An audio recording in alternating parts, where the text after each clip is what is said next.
The woods hide more than shadows. Echoes of missing people still bleed through the trees, waiting for someone to listen. Tonight, Dread Scribe writes again. The forest has a way of erasing time. By day it is alive with motion. Birds cutting through the canopy, insects stitching the air with their restless hum. But by night it feels ancient, like a cathedral whose walls were carved from shadow. That evening, as the sun dissolved into a bruise-colored horizon, I followed my friend Daniel down a narrow trail that shimmered faintly in the silver light of the moon. The air was damp, smelling of moss and pine resin, and each footstep pressed into the soil as if the ground itself was memorizing us.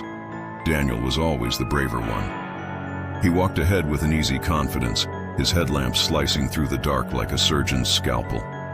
I trailed behind, more cautious, watching how the beam of light bent around the trunks of trees and vanished into their rib-like silhouettes.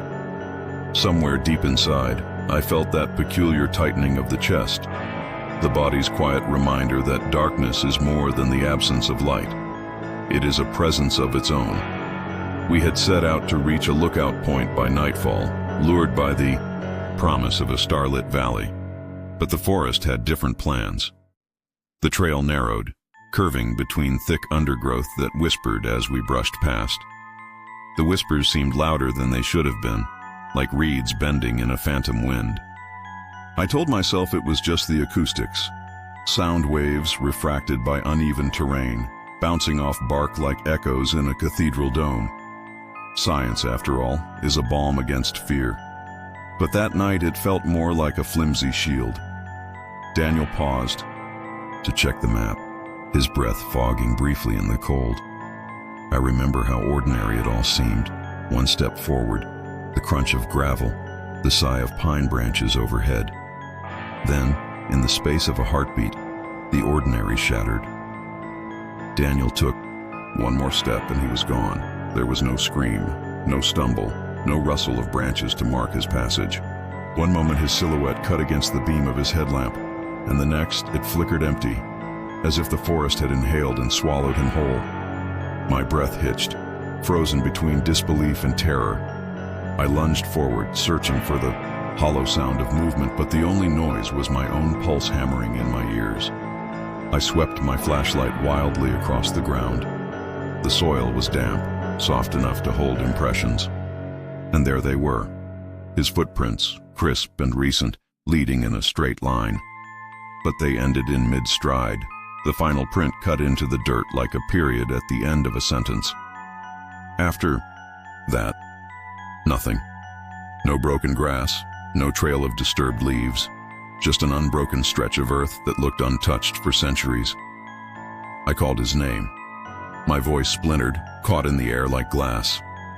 The forest returned it to me in distorted fragments, syllables bent out of shape. It felt like speaking into a hall of mirrors, where each reflection mocked the original. The whispers rose again, threading through the branches, sharper this time, as if the trees themselves were listening and answering back. For a moment I thought I saw movement, something pale between the trunks, a flicker like cloth caught on a branch. I stumbled forward, heart aching against my ribs. But the flicker dissolved into mist, leaving only silence heavy as stone.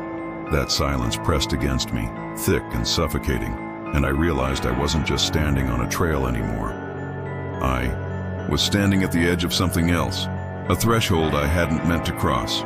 And on that threshold lay one final question. If Daniel could vanish without a sound, what else could this forest take? I stared at that last footprint for what felt like hours, though it could have been seconds. It was as though Daniel's existence had been folded neatly into the soil and sealed shut, leaving behind nothing but an indentation, a hollow memory pressed into earth. My rational mind clawed for answers.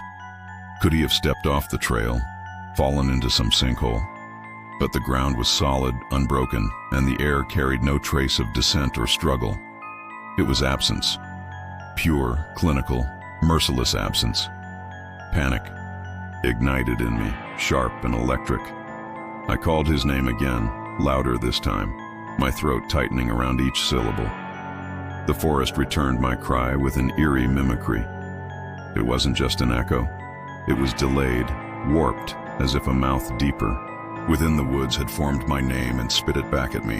For a moment, I felt like a child again, standing in front of a mirror and watching the reflection lag behind. But this was no reflection. It was response. I swept the beam of my flashlight across the trees. They loomed like skeletal ribs, their shadows bending and twisting into the shapes of figures leaning in to watch. My pulse quickened.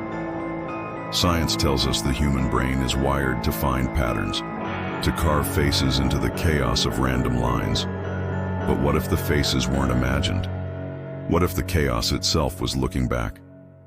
I tried to steady myself by recalling the physics of sound, how frequencies bend with terrain, how forests can create acoustic illusions.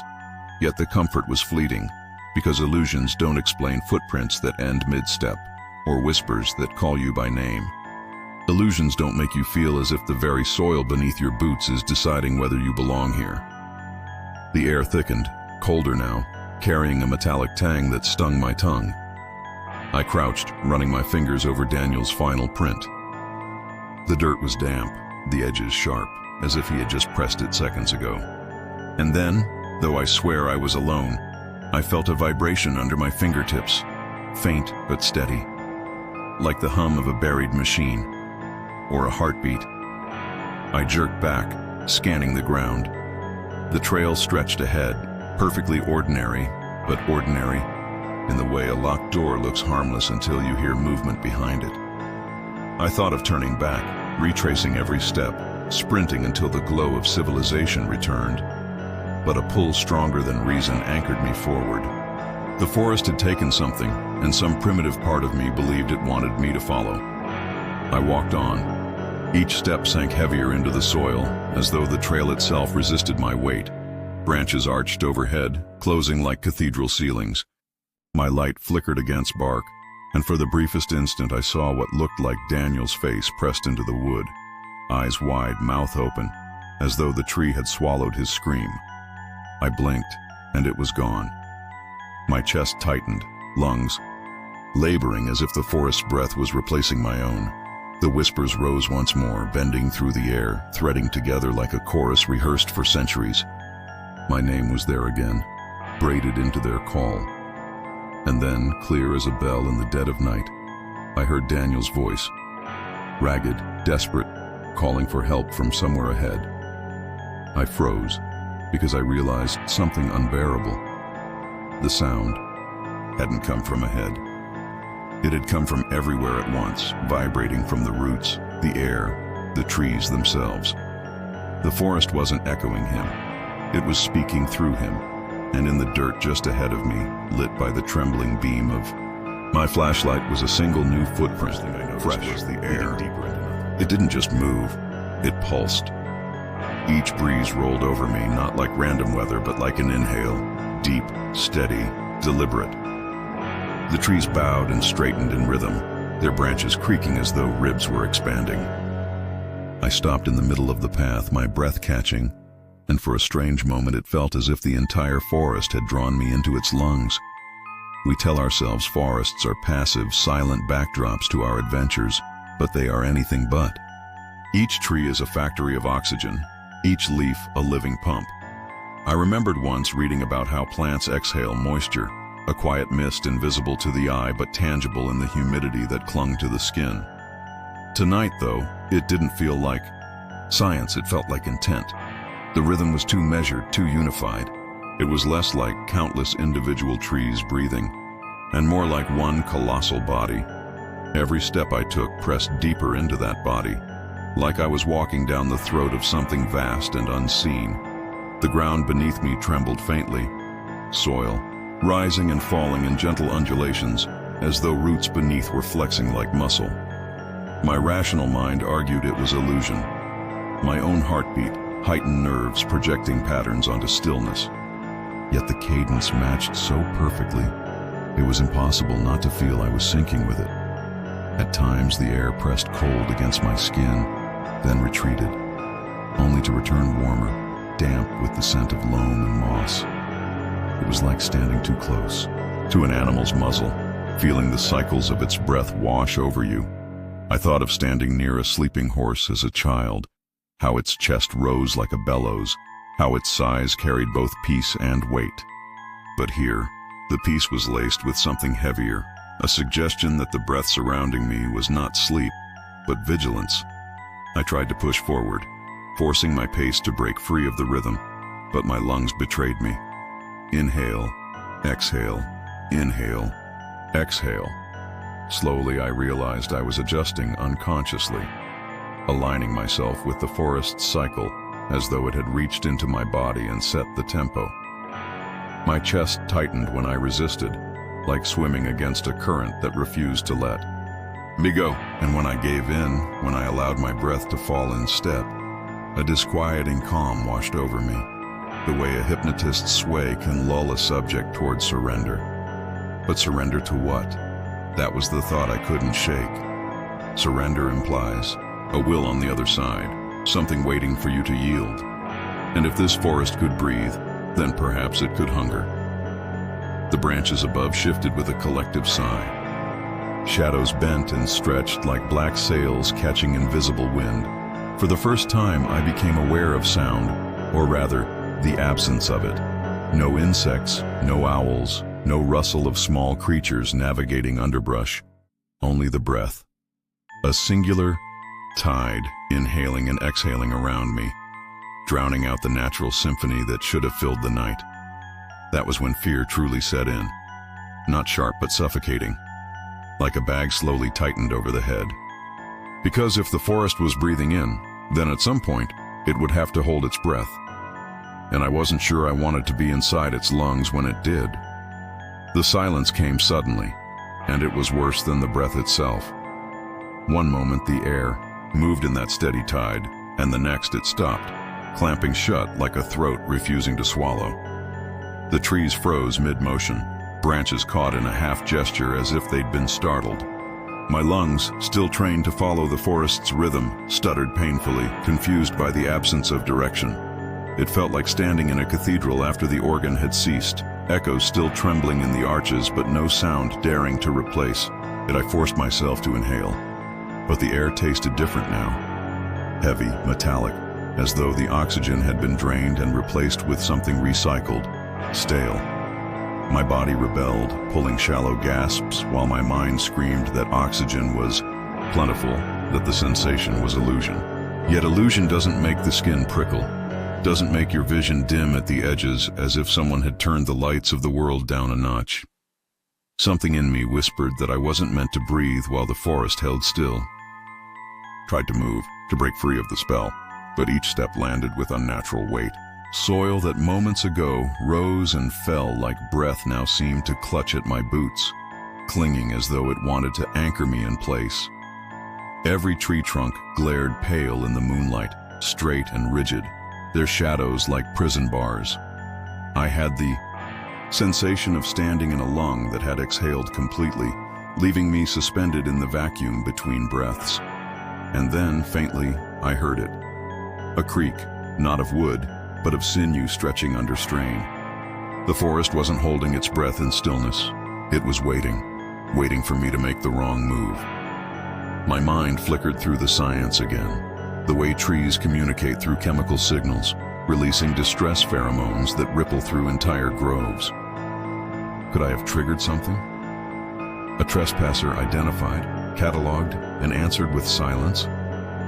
If plants could warn each other of danger, what did they tell themselves about me? The silence pressed harder, becoming a weight. I bent over instinctively, hands braced on my knees, each inhale shallow and desperate. My chest rattled like a bellows near breaking. In that struggle, I realized how fragile the human body is when matched against something as simple as air. Strip away the comfort of atmosphere and you are nothing, just a flicker of warmth trapped in fragile bone. The creaking rose again, closer. This time, branches bending like limbs too tired to hold still any longer. And then, as if the forest had finally made its decision, the exhale came. It blasted through the trees in a rush that almost knocked me backward, a torrent of damp wind that smelled of rot and earth freshly split. My lungs filled involuntarily, dragged into the rhythm once more, sinking as though I had never broken free. Relief and terror mingled, a dizzying cocktail that made me want to collapse. But beneath that relief was something darker, a certainty that this cycle was not accidental. The inhale, the silence, the exhale. It was a pattern, precise as a heartbeat, and I was inside of it. Not observer, but participant. No longer just a hiker moving through a forest, but a cell trapped within a body, older and hungrier than I could comprehend. As I steadied myself, my ears caught a new sound, carried on the fading. Breath, not wind, not creaking wood, but something faintly human, woven into the air like a whisper, hiding in lungs not my own, and it spoke my name. The night forest always carried a kind of silence that wasn't silence at all. Beneath the rustle of leaves and the chirp of cicadas there was a hum, faint and electric, like the background static of the universe itself. That was why I brought the radio scanner. Most hikers carry water and maps. I carried frequencies. I wanted to hear the invisible threads that stitched the world together. At first, it was the usual static, that restless hiss of cosmic background noise. I tuned through ranges like a hand brushing through tall grass, each click of the dial pulling me deeper into the hidden spectrum. The scanner caught fragments, a distorted weather update, a trucker's voice echoing faintly, bursts of coded beeps from some unknown origin. Harmless transmissions, random slices of human life bleeding into the dark. But then something cut through, sharper, as though the air itself had been waiting for me to find it. A voice, faint, urgent, like someone shouting from under a lake. I froze, pressing the receiver close. The words cracked with static but carried an unmistakable plea. Help. Please help. Coordinates spilled out in broken numbers, impossible to map. I checked my compass, the terrain, but nothing aligned. The forest around me swayed, branches whispering as though in response. It struck me then how electromagnetic fields bend differently in remote woods, refracted by the natural cathedral of trunks and canopy. But this wasn't distortion. This was intention. I remembered something I once read about the Schumann resonance. The Earth's background heartbeat, a low hum created by lightning strikes reverberating in the atmosphere.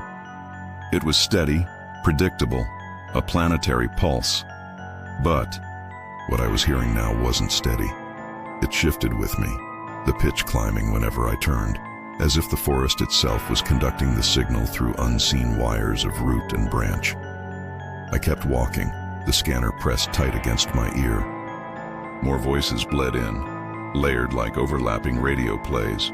Some were broken English, others were languages I didn't know, syllables tumbling together until they became music, or maybe madness. And then, threaded through them all, came a word that stopped me cold. My name. I almost dropped the radio. It came again, softer this time, stretched thin by static, but undeniably mine. Name. My breath caught. Out here, no one knew where I was. No one should have been able to reach me on a frequency like this. The logical part of my mind fought for control, reminding me that pareidolia wasn't just visual. The brain forces patterns on randomness, even in sound. Maybe I was hearing what I feared. Maybe. But then the voice didn't just call me. It remembered me. A secret, something buried, spoken in a whisper too private for the world to know. The kind of thing only one person had ever heard me admit, and that person was long dead.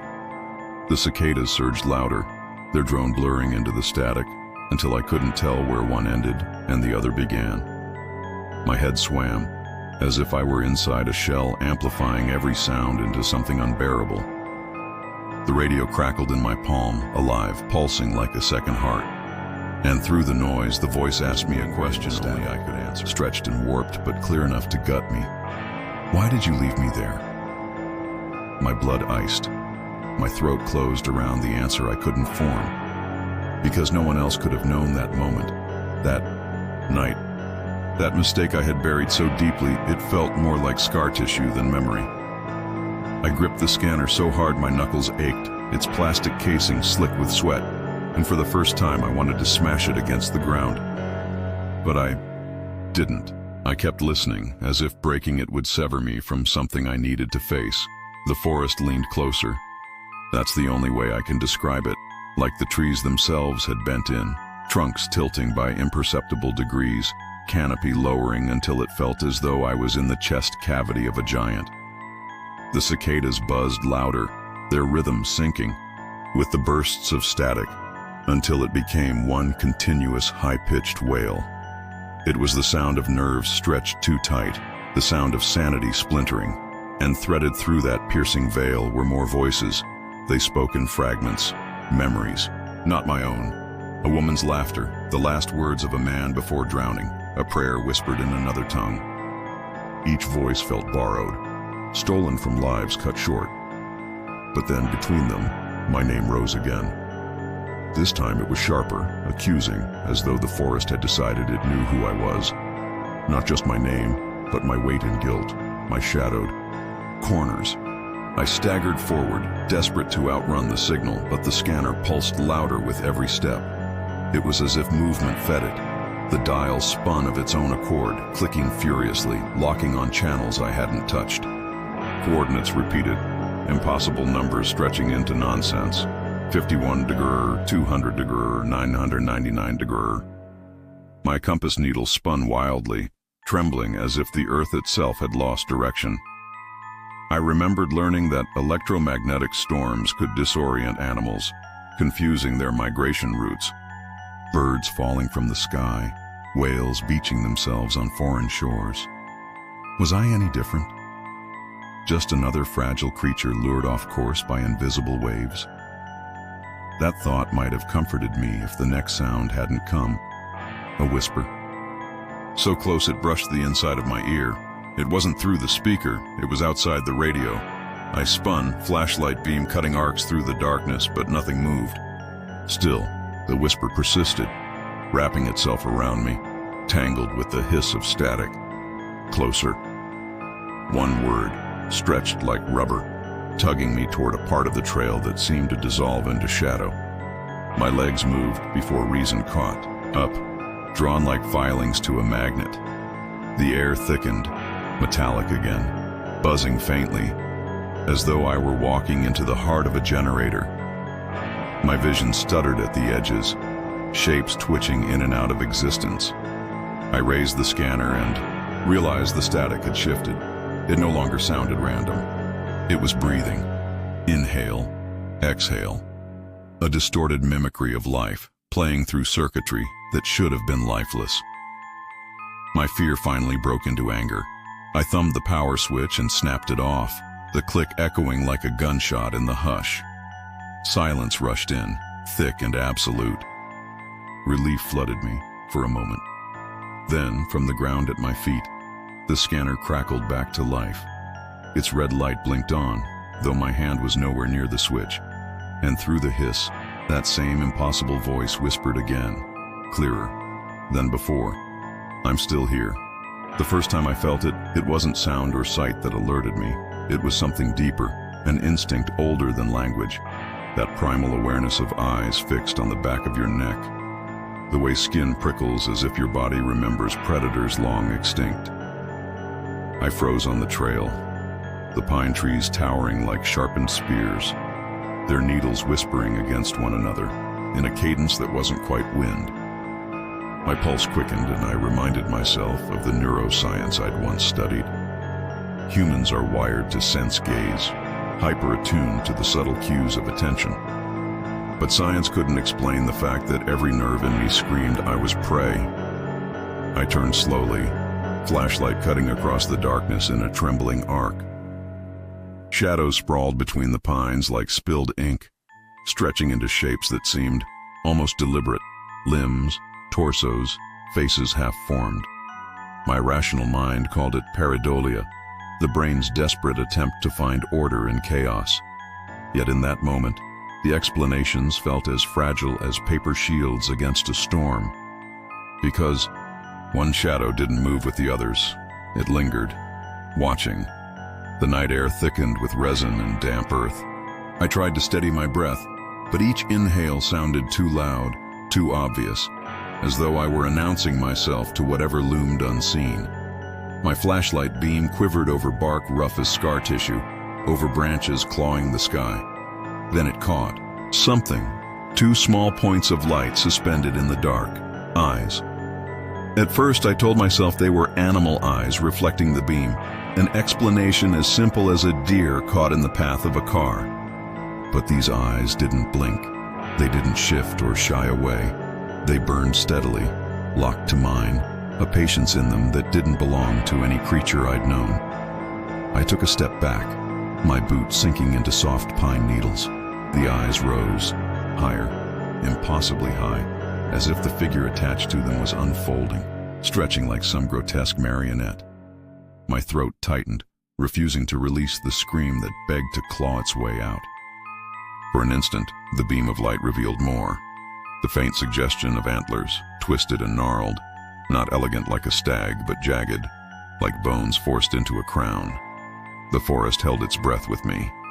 I remembered reading once about the being watched effect, how even photographs of faces could activate the same regions of the brain as actual gaze.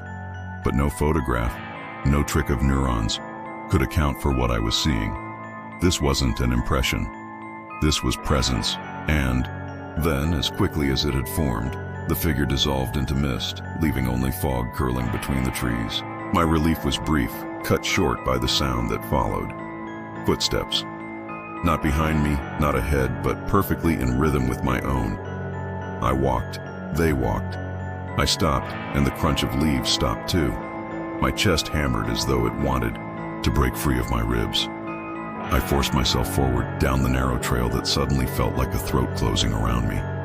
The pines leaned closer, shadows weaving into shapes that whispered of limbs and faces, as if the forest itself had decided to impersonate a hunter. But the truth pressed harder than the shadows. Something wasn't just following me. It was learning. Me, matching me step for step, like a predator rehearsing the kill. I forced myself to keep moving, but each step felt heavier than the last, as if the trail itself wanted to drag me into its soil. The footsteps mirrored mine perfectly, crushing pine needles with a rhythm so exact it was like walking beside an invisible twin.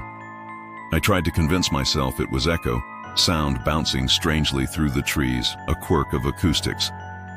Yet echoes don't pause when you pause, and they don't breathe in sync with your chest. This was no illusion. This was company. The forest closed tighter around me. Pines towered above like cathedral pillars, their tops lost in a quilt of fog that sagged heavy and low. My flashlight beam wavered, struggling to pierce the gloom, and the circle of light seemed to shrink with every passing second. Beyond its reach, I imagined 100 shapes waiting, silent, patient, unseen. My heart hammered faster, and I could feel the ancient biology of fear turning me back into an animal. I wasn't a hiker anymore. I was prey moving through a hunting ground. The crunch came again, deliberately slower this time, as if whatever followed had grown tired of the game and wanted me to know it. I swung my beam toward the sound, but the light only revealed more trees, bark scored with deep lines that almost resembled claw marks. My throat tightened. It was then that I remembered something a psychologist once said during a lecture. Predators don't just chase, they study. I didn't want to think about what that meant in this moment. A sudden gust rattled the branches overhead, and for a split second the fog broke, unveiling the figure again.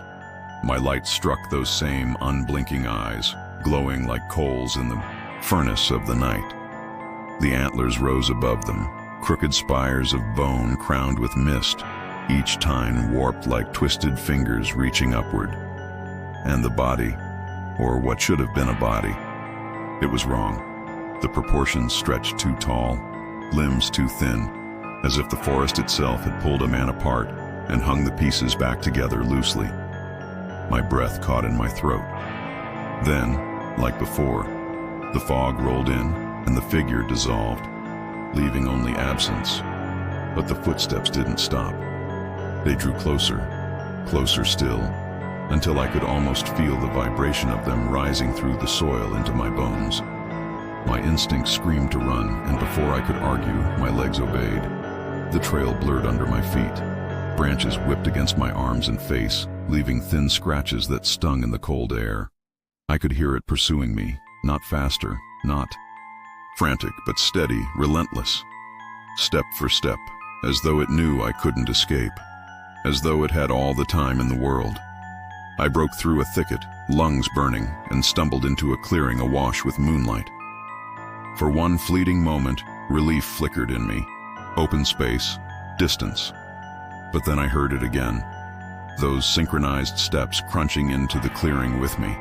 I turned, flashlight trembling in my hand, beam scattering across the mist. The circle of light landed on fresh prints in the dirt. Not mine, not human. And they were still forming, pressed into the soil by something to the stories of the missing. A hiker wanders into the woods and never comes back. Search parties sweep the valleys. Dogs catch brief scents. But the person is gone, erased as cleanly as chalk wiped from a board. What's left behind is often stranger than the disappearance itself. Boots placed neatly by a riverbank, a jacket folded on a rock, belongings arranged with an order that feels both human and not. It's as if the forest doesn't just take people, it curates their absence. I had read these accounts before, half believing them, half dismissing them as embellishments born from grief. But one thing always unsettled me: the echoes. Rescuers, reporting voices in the trees, cries for help that led them in circles, pleas that grew fainter the closer they ran. It's an old phenomenon, one psychologists sometimes explain as auditory hallucination brought on by stress, exhaustion, or the brain's attempt to impose meaning on chaos. The wilderness is quiet, they say, too quiet for a human mind raised on noise. And so it creates its own company. That explanation soothed me, until I heard it myself. It was dusk, and I was hiking along a ridge where fog licked the edges of the trees like smoke rising from unseen fires. My pack pressed heavy against my shoulders, and each breath clouded in the chill. I stopped to drink. The forest hushed but for the distant flap of a crow's wings. Then it came. A voice carried thin but clear through the pines. A voice calling my name. I froze. My water bottle slipped from my hand, hitting the soil with a dull thud. The voice came again, stretched but unmistakable. It wasn't just similar. It was exact. The tone, the cadence, it was my voice. A chill needled up my spine, sharper than the air. I told myself it had to be some trick of acoustics. Sound bends strangely in forests, rebounding off trunks, weaving in ways that trick the ear. But how does sound bend into a perfect imitation of your own mouth? I scanned the trail. The light had thinned to a bruised gray, shadows yawning long between the pines. Nothing moved. And then I heard it again, my name. But closer now, as if whoever, or whatever, was using my voice had stepped toward me. My heart drummed as I backed away, boots crunching on brittle pine needles. The noise seemed to agitate the forest itself. Branches swayed though no wind stirred them, leaves shivered as though touched by invisible hands. Then, as if to confirm what I dreaded, I saw it. A handprint smeared into the bark of a tree, wet with mud. Its shape was identical to mine, down to the curve of the palm, the slant of the fingers. I stood staring, my stomach hollow, when the voice came again. But this time it wasn't alone. Two versions overlapped. One just ahead in the trees, one deeper behind, layered together in a harmony so wrong it made my teeth ache. Both were my voice, calling my name in unison, inviting me into the shadows where no path existed. The double voice rattled inside me, scraping against my bones like metal on stone. I had heard echoes before. Valleys can throw sound back in strange ways, but this was not an echo. Echoes fade, they distort, they stretch themselves thin across distance. These voices were sharp, deliberate, and timed. They overlapped with uncanny precision, each syllable clicking into place like teeth closing around prey. I stumbled backward, the beam of my flashlight jerking across the trees. The mud handprint glistened wetly as though it had been pressed there seconds ago, as though the forest had reached out, wearing my skin. My breath came fast, too fast, and I fought to slow it. Panic is the quickest way to die in the woods. Every search and rescue manual warns of it. But how do you reason with yourself when the night is wearing your voice like a mask? I turned to leave, deciding I would take the trail back down no matter how far it stretched. Yet the moment I stepped away, the voices shifted. They didn't. "Just call my name," they pleaded. "Wait." The word tore through the static of the night, layered twice, my own tone pleading with me like a reflection banging on glass. The sound hollowed me out, leaving me shaking. Because it wasn't just mimicry anymore, it was recognition. It knew what would stop me. Psychologists talk about the way the brain projects voices under stress, how isolation can build imaginary companions out of the void. I had read case studies, solo mountaineers hearing guides beside them, lost sailors swearing someone whispered roots into their ears. But all of those phantoms carried a sliver of comfort, the illusion of being less alone.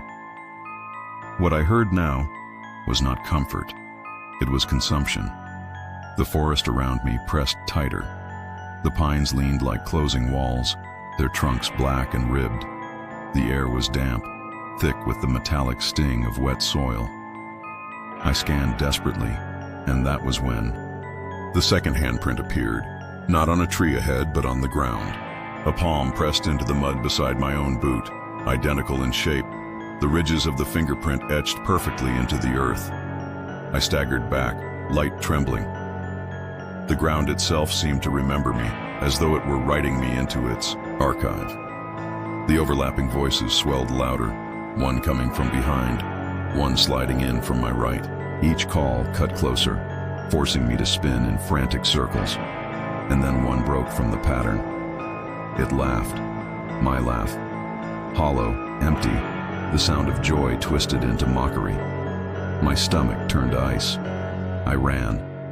The trail blurred beneath my feet, branches whipped at my face.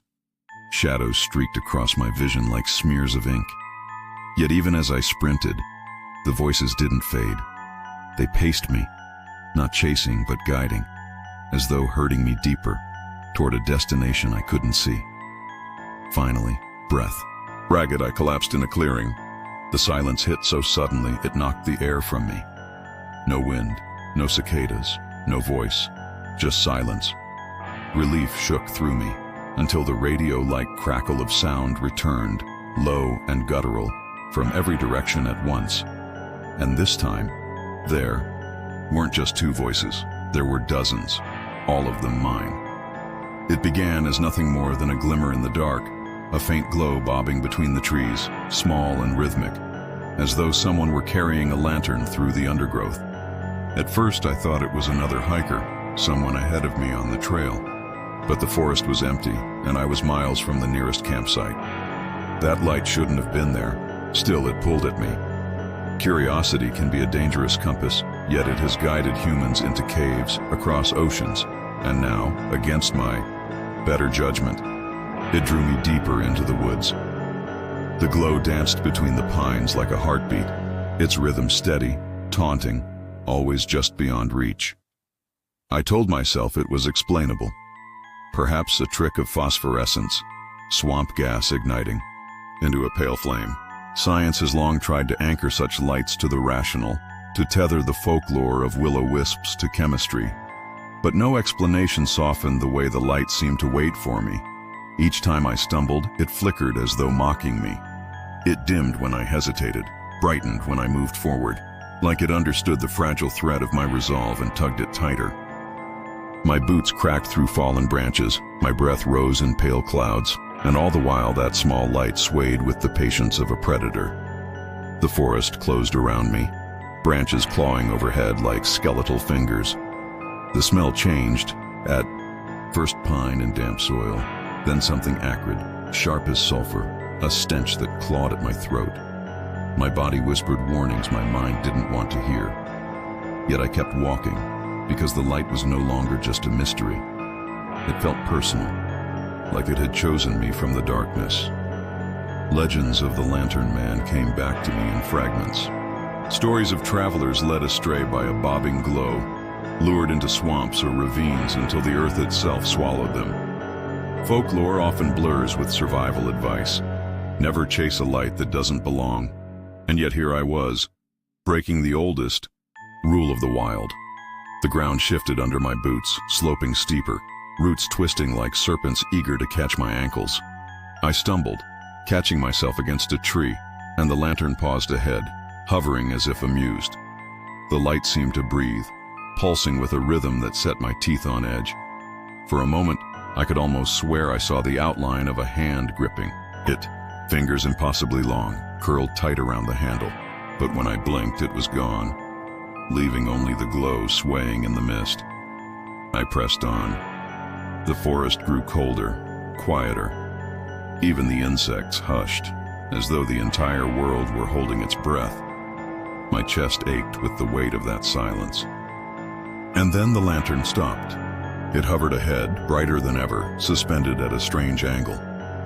I stepped closer, narrowing the distance, and that was when I realized the glow wasn't resting on solid ground at all. It hung in the air above a ravine, black and endless, its depths swallowing the light that dared fall into it. My next step crumbled the soil at the edge. Pebbles tumbled down into nothing. The lantern waited, steady, my toes curled against the crumbling lip of soil.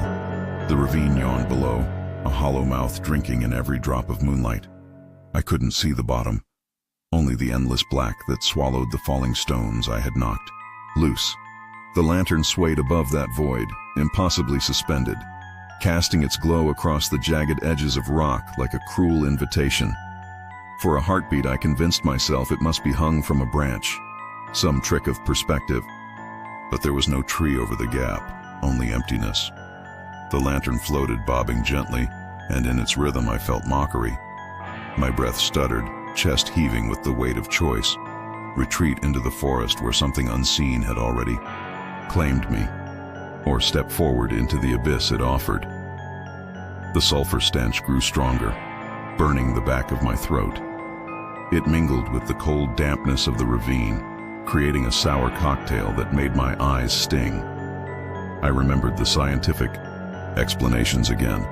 Phosphine gas igniting in marshlands, natural plasma fields forming strange lights. Rational thought clung like a frayed rope. But no rope could hold me steady when the glow leaned closer, drifting toward me across air that should not carry it. I staggered back, boots slipping in loose gravel, arms flailing. The forest around me felt alive, the pines leaning inward, branches rattling though no wind stirred them.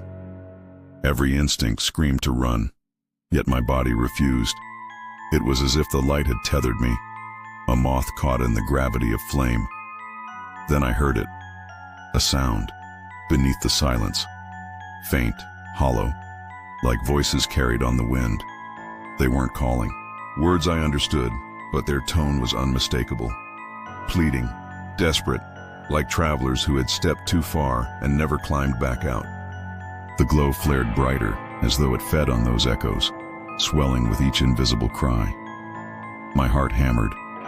I thought of all those who had vanished in these woods, names etched into missing persons boards, stories left unfinished. What if they too had seen this light? What if this was the pattern hidden beneath the folklore, repeated endlessly, swallowing one curious soul after another? The thought chilled me. The forest didn't just erase people, it absorbed them. The lantern drifted closer still, its glow spilling across my face. For the first time I saw details inside the light, shadows moving, shapes that twisted like figures pressed against glass. They writhed, as though trapped within the flame itself, arms stretching outward, mouths open in silent screams. My stomach lurched. The voices grew louder in my head, but the lantern's flicker masked their cries with an eerie rhythm. I stumbled backward, desperate to break free, and for a moment the glow dimmed, as if angered. The ground gave way beneath me, pebbles showering down the ravine, I windmilled my arms and caught myself on a root, heart shattering in my chest. The lantern stopped above the void, hovering, waiting, patient as death itself. And then, impossibly, it moved again, no longer bobbing at a distance, but gliding forward across the air, closing the gap between us. Its light washed over me, warm, suffocating, pressing against my skin like fire held too close. I realized then it wasn't leading me anywhere. It was coming to collect me. The forest floor always looked tangled to me, a tapestry of roots woven just beneath the soil, threads, connecting tree to tree like a hidden language. Scientists call it the Wood Wide Web, a subterranean network where fungi and roots trade signals, nutrients, and warnings. To most, it's an ecosystem. To me, it has always felt like circuitry, alive, deliberate, humming with unseen intent. That night, as I lay in my tent, I dreamed of that network. I felt it pressing against me, roots sliding beneath the nylon floor, curling under my back like restless serpents. I dreamed they crawled into me, threading themselves under my skin as if I were another sapling in need of connection. When I jolted awake, sweat slick against my chest, the dream should have dissolved. But the sensation didn't. I sat up, breath ragged, and looked down at my arms. Thin red welts branched across my skin, not random but patterned, like veins etched by a cartographer's hand. They spread from my wrist toward my elbow, branching into smaller tributaries, the shape eerily similar to the route maps I'd seen in textbooks. My stomach lurched. The dream had not stayed in the dream. I tried to rationalize. Maybe it was an allergic reaction, contact dermatitis from brushing against poison ivy or nettles. My brain clung to the scientific like a drowning man clutches driftwood. Yet when I pressed my fingers to one of the welts, it pulsed faintly, as though something beneath my skin had answered my touch. Panic clawed up my throat. I scratched hard, desperate to break whatever illusion gripped me. The skin tore slightly. Beneath my nails and from the rawness came something that wasn't blood, a sliver of bark. I staggered, staring in disbelief at the fragment in my hand, dark and fibrous, smelling faintly of resin. My heart pounded so violently it rattled my ribs. I clawed at another welt, my fingers trembling, and again, splinters, tiny shards of wood surfacing like secrets forced from hiding. The forest outside was silent, thick with expectation. My tent walls suddenly felt thin as paper, fragile against the looming presence of roots and soil. I thought of the mycorrhizal networks again, how trees communicate underground by passing electrical impulses through fungal threads. Could I be part of that now? A human body plugged into their circuit, signals firing through me as easily as through bark. I pressed a hand against my chest and swore I could feel something moving beneath the skin, slow and deliberate. Not the throb of blood or the rhythm of my heart, but a foreign pulse, a tapping, as if roots were testing the boundaries of their new vessel. My breath hitched, shallow, my body no longer feeling entirely my own. I leaned forward, clutching my arm, and that was when I felt it. Movement. The welt shifted, subtly at first, then more clearly. A twitch beneath the flesh, like a worm turning, in damp soil. My entire body went rigid, and then the line of red across my arm bulged, rising against the skin. Something inside me was pushing back. The welt rippled again, this time unmistakable. I watched in paralyzed horror as the raised line crawled slowly across my forearm, not like blood coursing through a vein, but like something alive tunneling beneath my skin. The movement was deliberate, patient, as though roots were testing the grain of their new soil, my own flesh. I tried to steady my breath, but each inhale came ragged, my chest tightening as if I were suffocating under invisible weight. My hand shook violently as I dug my nails into the swelling, desperate to peel it away, to prove to myself it was only a rash, an illusion born of panic. But when the skin broke, what spilled forth was not blood. A thin strand of root, pale, fibrous, slick with moisture, emerged, coiling against the air like it had been waiting. I recoiled, gagging. but the strand twitched back toward me, curling inward as though reluctant to leave its new host. My stomach turned to stone. I grabbed it with trembling fingers, tugging, and felt it resist, anchored somewhere deeper within me. It was less like pulling a splinter and more like trying to rip out a nerve. I collapsed back against the tent wall, vision spinning. Every science lecture I had ever memorized replayed frantically in my head. Fungal hyphae carrying signals, trees communicating warnings of insects and drought. They said humans couldn't feel those messages, that we were outsiders to the forest's secret language. But what if that had never been true? What if the barrier had never been biology, but permission? The welts across my skin pulsed again, spreading higher, crawling up toward my shoulder. Each line burned with a dull fire, an ache that reached bone deep. I pressed my palm against the earth beneath me, and in that instant, I swore I felt it respond. The ground throbbed faintly, in rhythm with the twitching under my flesh, as if I had been wired into its heartbeat. Panic became rage. I clawed harder, at my arm, skin tearing, nails filling with blood and dirt. Splinters surfaced, sharp and jagged, breaking free in tiny bursts. Bark fragments clung to my fingers. My breath came in animal gasps. But for every piece I tore out, another seemed to retreat deeper, as if the roots were not just invading but adapting. Hiding. I stared at my reflection in the metal flask, my face pale, eyes wild, and even there I saw it. Faint red branching across my neck, tiny tributaries spreading upward like a tree carving itself into my flesh. My throat tightened. I scratched desperately, nails raking skin until it bled, and for a moment, I thought I'd won. But then the blood shifted strangely, not running down but spreading outward, branching, forming patterns against my collarbone like ink blooming through paper. The forest outside was utterly silent, yet I felt surrounded, observed, not by eyes, but by roots pressing against the soil in every direction, listening through me now, speaking through me. My body was no longer just mine. It was becoming a node in their circuit, a vessel coded into their hidden network. I wanted to scream, but before I could, the lines beneath my skin twitched once more, and this time they twitched back. I hadn't expected one. My trail had been swallowed by dense pines for miles, the forest pressing tight against me like the walls of a crypt. Then suddenly it opened, a hollow circle carved into the woods, drenched in moonlight so sharp it felt metallic. I stepped into it cautiously, my boots sinking into grass that gleamed pale silver under the sky. For the first time in hours, I could see stars unobstructed, pinpricks of light scattered like shattered glass across black velvet. At first it was beautiful, then it became impossible. My watch beeped faintly, a mark of another minute.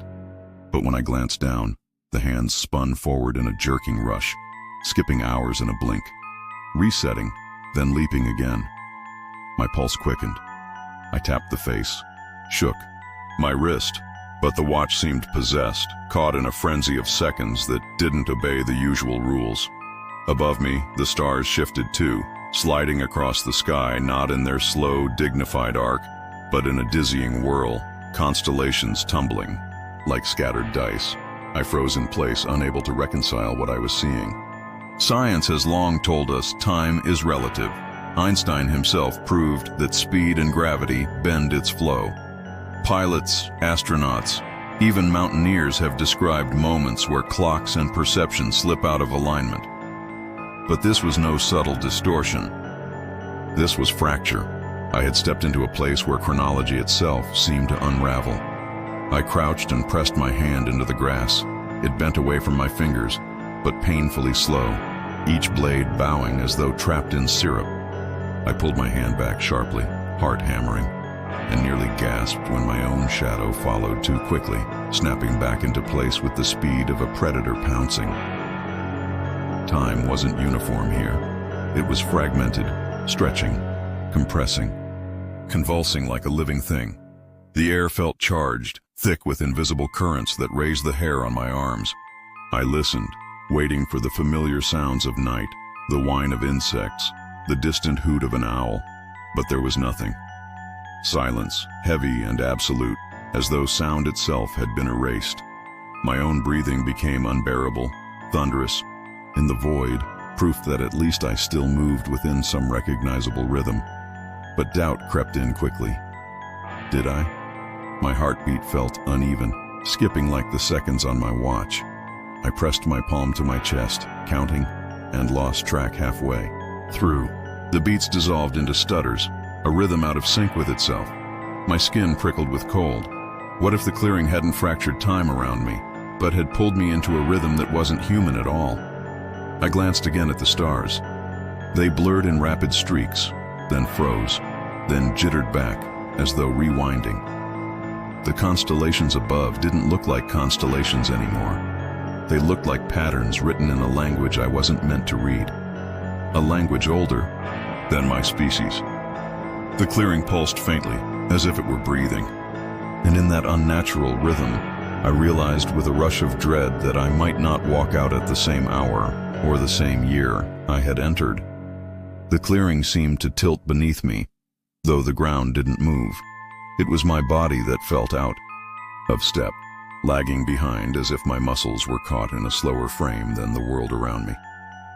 I blinked rapidly, trying to reset my vision, but every time my eyes closed, the stars shifted dramatically.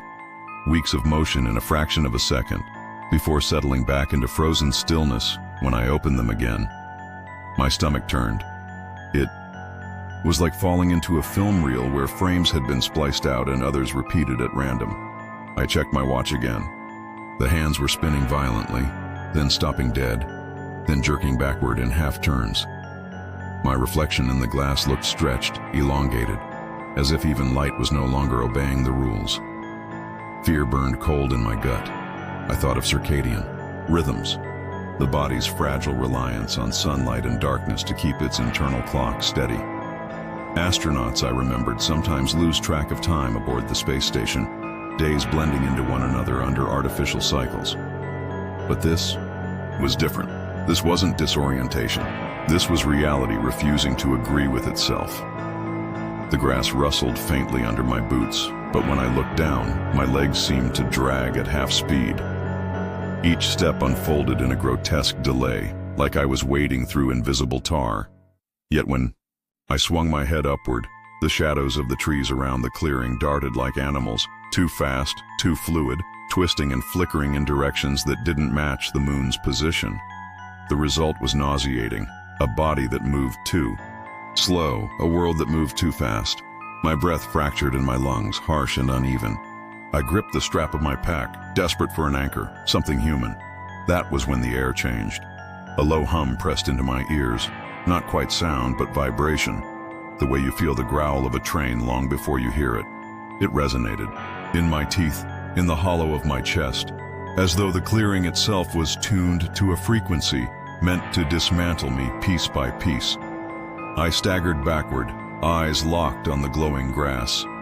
Each blade seemed to ripple in slow waves, but the shadows moved like predators circling at high speed. The two rhythms collided in my mind, splitting my thoughts into fragments. Which one was real? Was my body breaking? Or was time itself folding in half? The hum deepened. I pressed my palms against my ears, but the vibration throbbed inside my skull regardless. I thought of black holes, how they warp time so severely that one side of a falling body experiences eternity while the other side collapses in a heartbeat. Could a place on Earth, here in this forgotten clearing, mimic such a distortion? If so, what had I stepped into? I blinked again, desperate to shut it out, and the clearing was gone. When my eyes opened, I was surrounded by towering black trees, dense and impenetrable, their silhouettes jagged against a sky that no longer resembled any I knew. My watch had gone dark, its hands frozen at some meaningless hour. My breath fogged in the cold, but even that fog didn't drift naturally. It twisted upward in spirals, vanishing before it should. And that was when the dread sank in, heavier than fear itself. It wasn't that I had left the clearing. It was that I hadn't returned at all. The scream came without warning, tearing through the night like a blade across metal. It wasn't just loud. It was wrong. Hollow, metallic, stripped of the warmth. That makes a voice human. My entire body went rigid. The sound didn't echo the way it should have. Instead, it hung in the air, vibrating, as though the forest itself had swallowed it and was holding it hostage. I forced myself to breathe, replaying every sound I knew from the woods. Foxes can scream in tones that send chills down your spine, shrill enough to mimic a child. Elk bugles are haunting, almost mournful, rising and falling like a broken trumpet. Even owls can trick you, their calls echoing across ridges in distorted notes. But this wasn't an animal call. This wasn't even nature's attempt at imitation. This was deliberate. The sound repeated, further away this time, though its hollowness remained. My flashlight beam trembled across trunks slick with dew, illuminating nothing but pine bark and hanging mist. Yet I knew I wasn't alone. The cry wasn't just heard, it was felt. It throbbed in my chest like a tuning fork pressed against bone. I whispered to myself, a habit to stave off fear, and nearly choked when the scream returned. Only now, it wasn't just hollow, it was familiar. It carried my tone. A distorted, stretched out version of my voice, shouting from the depths of the forest, warped but recognizable. I froze, blood draining from my face. To hear your own voice call to you from the dark is to feel the boundary between self and world collapse, in on itself. The trees leaned as if listening.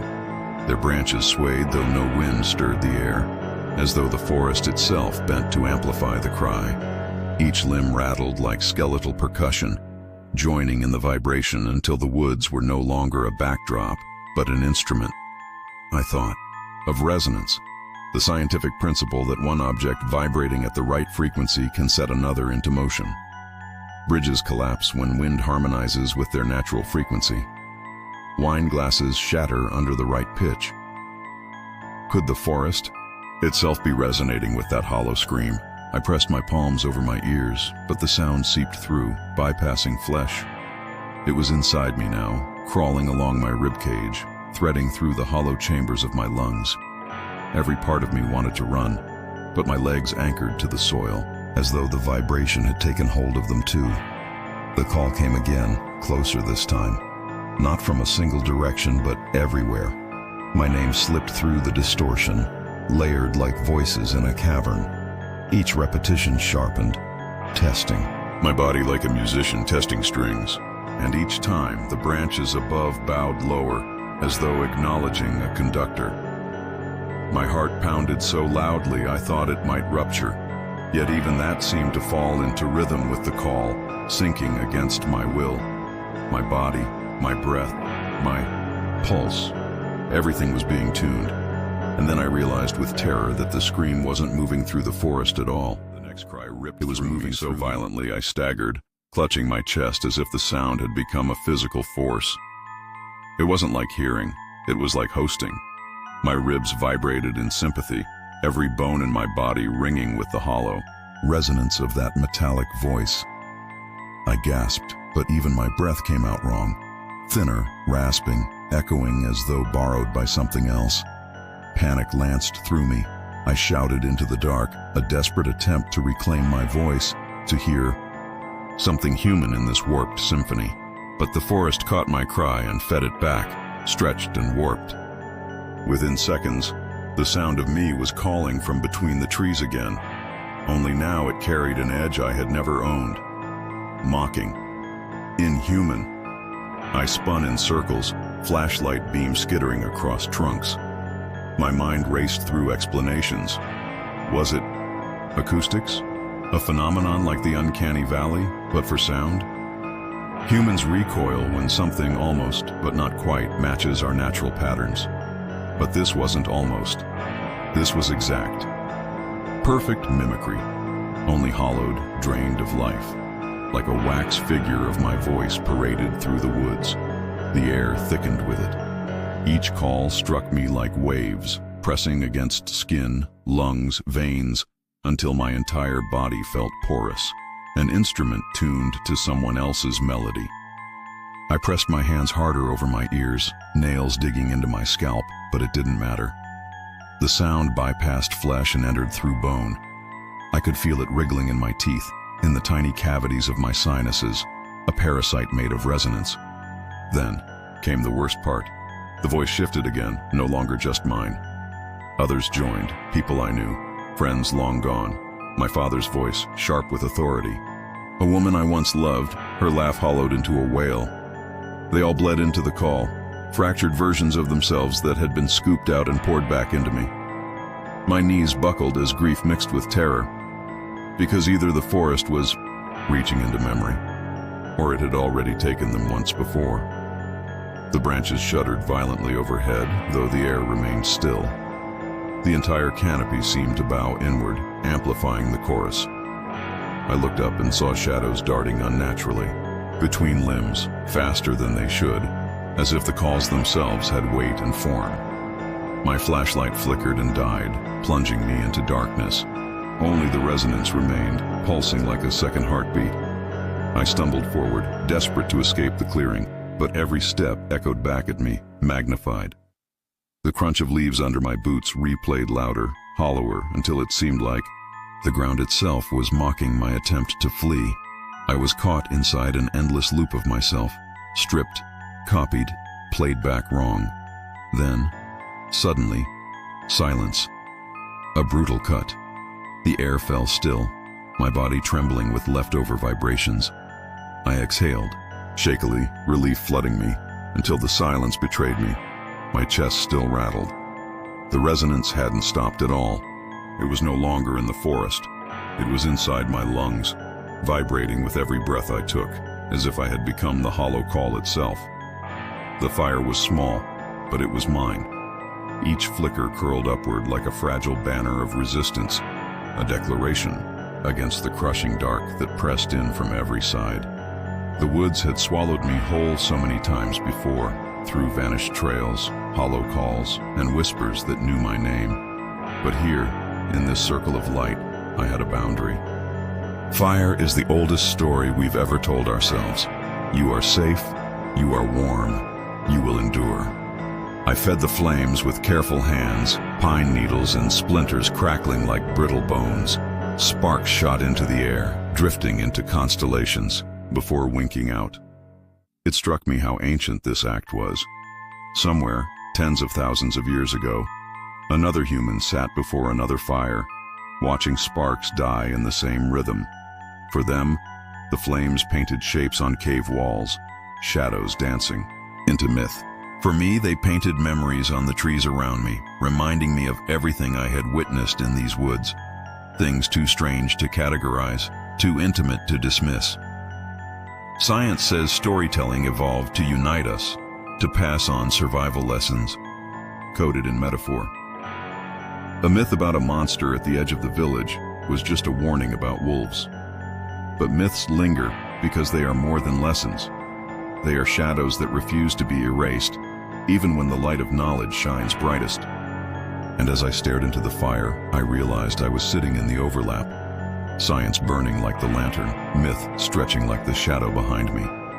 The flames bent and twisted, forming fleeting shapes. For a moment I saw antlers crowned in smoke, then branches curling like veins beneath skin. I saw the lantern bobbing, caught in the sway of sparks. My mind stitched them into narrative, the way it always does, because humans are not built to see randomness.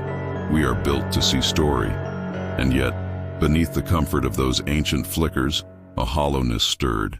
The fire hissed, shrinking as the wood crumbled. The circle of safety grew smaller, the shadows pressing closer, heavier.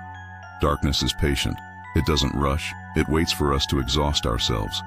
I poked at the embers, watching them sputter like fading stars, and wondered how many campfires in history had ended this way. One last log consumed, one last human staring into the void, wondering what moved beyond the edge of sight. The silence around me deepened. It wasn't empty, it was full, dense, like the forest was leaning in to listen. My skin prickled with the weight of it. I told myself it was only the absence of insects, the lull between nocturnal calls. But in my gut, I felt something older, a truth I didn't want to name, that the woods had waited for this moment, the moment the lantern of fire would fail, and the stories I told myself for protection would sputter with it. The last flame bent sideways, struggling against the air. I leaned closer, desperate to keep it alive, my reflection trembling in the dying glow. And then it happened. The fire cracked, sputtered and dimmed, leaving me with a shrinking heart of red ash. The last ember pulsed faintly, glowing like the eye of something ancient that refused to close. I leaned in, cupping my hands, trying to coax it back to life. But the ember cracked, shuddered, and died, leaving me in total darkness. The silence that followed was suffocating, as if the forest had finally taken a deep breath and now held it, savoring the stillness. I sat rigid, listening. My ears strained for the ordinary chorus of night, the drone of insects, the hoot of an owl, the sigh of wind through pine. But nothing came. The world was mute, oppressive, as though every living thing had stepped back to leave me alone in the center of some waiting stage. My chest tightened, and I realized how fragile fire had been. Not just heat and light, but an illusion of control. Without it, I was no more significant than a shadow. Stories had always filled this void. Around fires, humans told themselves they were more than prey. They spoke myths into the night, turning fear into narrative, monsters into lessons. I had always believed science was our modern fire, the lens we used to pierce the dark with fact. But sitting there, wrapped in silence that stretched like an ocean, I wondered if science and story were not rivals at all. Perhaps they were two sides of the same desperate need to name what stares back from the blackness. The air grew heavier.